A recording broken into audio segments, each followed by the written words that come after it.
Your products and services list is the backbone of your sales and purchasing. Keeping it accurate and detailed makes invoicing and inventory a snap.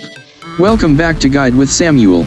Go to the settings gear, then select products and services. Click new to add an item.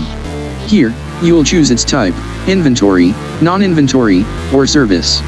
Fill in the key details, name, description, price, and most importantly, the income and expense accounts it should link to.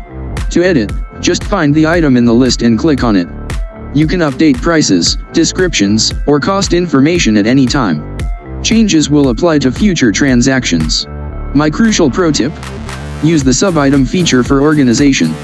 If you offer multiple related services or products, create a main category, like consulting, and make specific services sub-items, like strategy session, implementation review.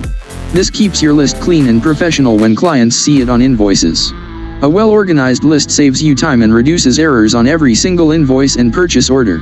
How do you organize your list? By category, bestsellers, or something else?